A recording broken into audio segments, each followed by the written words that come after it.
नमस्कार साथियों, BA third year sociology के इस पेपर में हम आज समाजशास्त्रीय चिंतकों के अंतर्गत कार्ल मार्क्स के बारे में पढ़ेंगे। BA third year paper second में जो सामाजिक विचार का जो चैप्टर है, यह क्वेश्चन पेपर जो है पेपर सेकंड, ये अपने आप में बहुत विशिष्ट महत्वपूर्ण है, क्योंकि समाजशास्त्र की सभी कॉम्पिटिटिव एग्ज़ाम्स में, यूपीएससी में, sociology as a optional subjects में यह पांचों ही यूनिट्स जो है इस पेपर की यह आती है, इसलिए ये बहुत ज़्यादा इम्पोर्टेंट भी है। और बीए थर्ड ईयर के एग्ज़ाम के पर्सपेक्टिव से भी यह पेपर अपने आप में अच्छा खासा वेटेज रखता है, और इसका जो संकल्पनात्मक पहलू है वो यदि स्टूडेंट समझ जाता है तो उसके अच्छे नंबर आने की संभावना भी अधिक बनती है।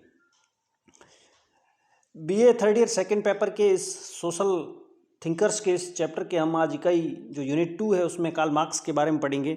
कार्ल मार्क्स का जो सबसे पहला जो सिद्धांत है ऐतिहासिक भौतिकवाद का, उसके बारे में हम आज इस क्लास में पढ़ेंगे। मार्क्स एक संघर्षवादी विचारक रहे हैं। उन्होंने औद्योगिक क्रांति के पश्चात यूरोप में मानव, विशेषकर श्रमिकों की गरिमा का जो आनंद देखा था, उनका शोषण एवं अत्याचार से द्रवित होकर उन्होंने पूंजीवादी व्यवस्था को परिवर्तित करने के लिए प्रयास किए। हालांकि मार्क्स का कभी भी उद्देश्य इतिहास या सामाजिक सिद्धांतों का लेखन नहीं था, बल्कि वह अपने विचारों से गरीब, जिसको उन्होंने सर्वहारा कहा है, उसको जागृत कर सर्वहारा क्रांति के द्वारा पूंजीवाद को समाप्त करना और साम्यवादी समाज की स्थापना करना वो चाहते थे। रसेल के अनुसार मार्क्स न तो भौतिकवादी अवधारणा के प्रणेता है और न ही वह प्रवर्तक। उन्होंने महज इसे इतने नाटकीय अंदाज से प्रस्तुत किया है कि उन्हें शीघ्र लोकप्रियता प्राप्त हो गई।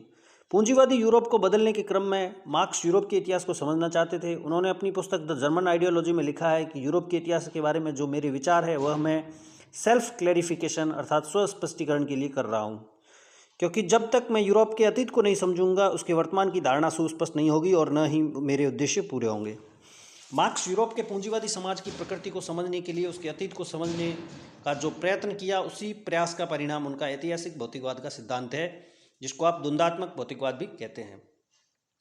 मार्क्स का द्वंद्वात्मक भौतिकवाद का सिद्धांत यूरोप के इतिहास की आर्थिक व्याख्या है। मार्क्स मानते हैं कि मनुष्य ने जो भी उपलब्धियां हासिल की है उसे प्राप्त करने की प्रारंभिक शर्त जीवित रहना है।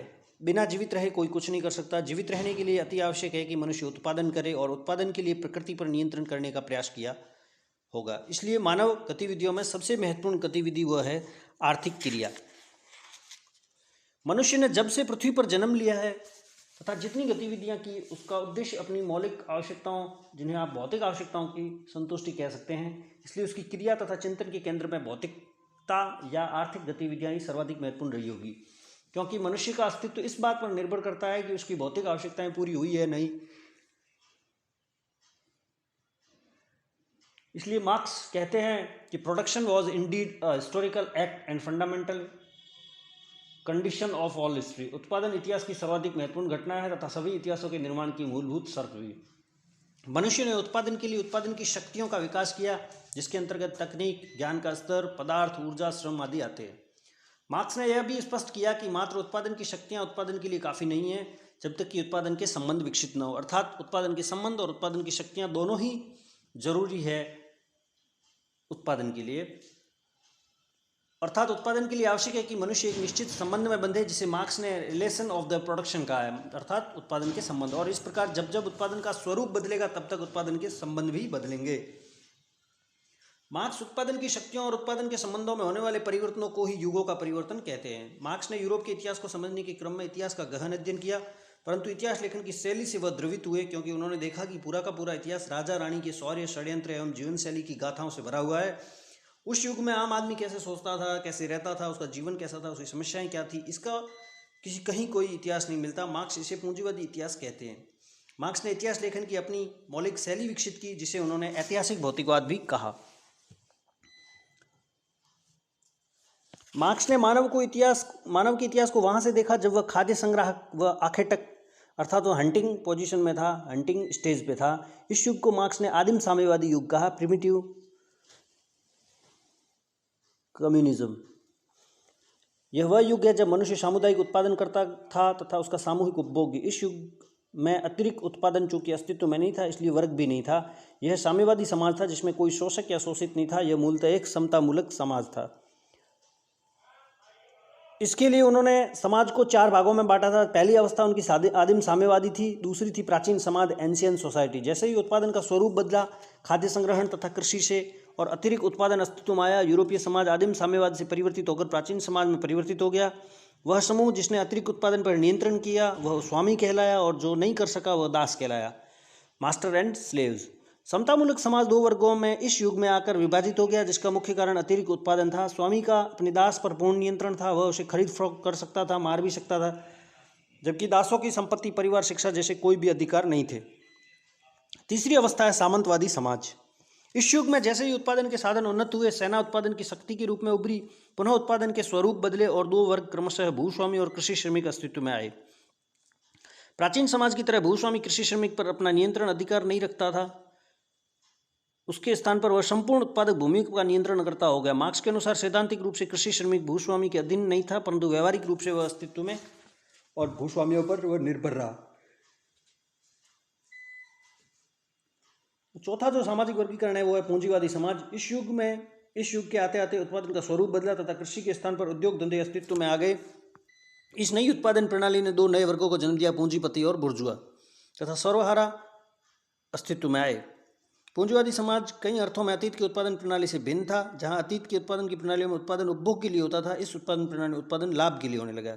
इस उत्पादन प्रणाली में उत्पादन के संबंध मात्र नकद संबंध थे, कैश नेक्सस थे, जबकि अतीत की उत्पादन प्रणालियों में ऐसा नहीं था।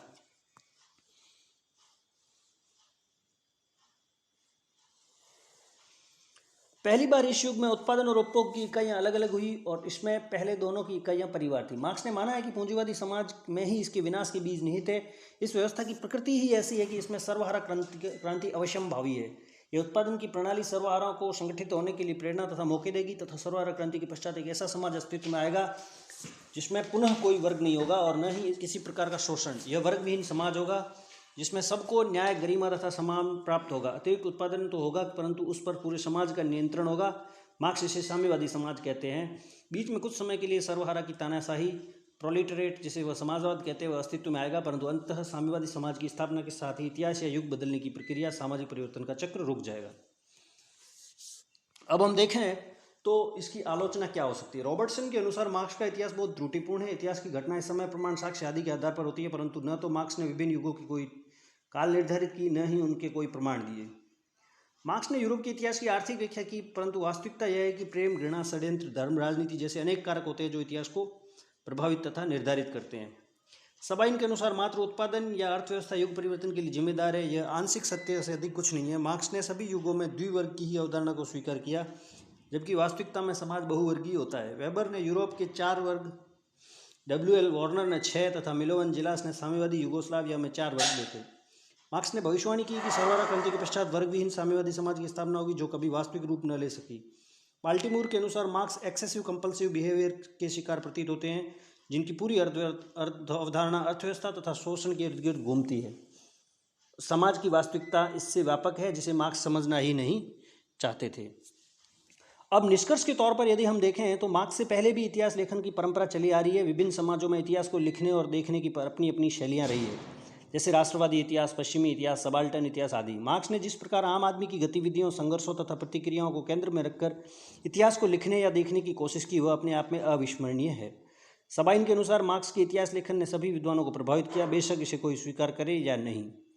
निश्चित तौर पर मार्क्स के लेखन में इतिहास के नियमों की उपेक्षा दिखाई दे रही है, परंतु अपने तर्क तथा तर्कों के अनुक्रम को मार्क्स यूरोप के इतिहास को समझने का प्रयत्न करते हैं। उस प्रयास में व्यापक अर्थ एवं सार्थकता भी है। मार्क्स से पूर्व भी समाज के अतीत की व्याख्याएं होती रही है, जिसमें धार्मिक कारक, आध्यात्मिक कारक, राजनीतिक कारकों पर विशेष बल दिया गया है। यह सारे कारक न सिर्फ अस्पष्ट एवं भ्रामक थे, बल्कि इनमें बौद्धिक सीमाएं भी थी। मार्क्स ने मानव जीवन को सबसे प्रमुख प्रतिनिधि, अर्थ या उत्पादन को केंद्र बनाकर जिस प्रकार इतिहास की व्याख्या की है, इसका प्रभाव आज भी देखा जा सकता है। निश्चित तौर पर मार्क्स के सिद्धांत में कई त्रुटियां हैं, जैसे मात्र 2 वर्गों की संकल्पना, साम्यवाद की भविष्यवाणी, समय तथा काल की प्रामाणिकता का अभाव आदि।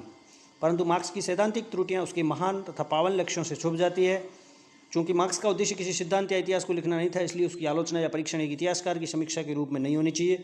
मार्क्स ने अर्थ पर निश्चित तौर पर आवश्यकता से थोड़ा अधिक बल दिया है, परंतु अर्थ के महत्व को नकारा नहीं जा सकता। मार्क्स के इतिहास लेखन का यह दृष्टिकोण आज भी लोकप्रिय है, जो इसके तार्किक, व्यावहारिक तथा प्रासंगिक होने का प्रमाण भी है। Thank you.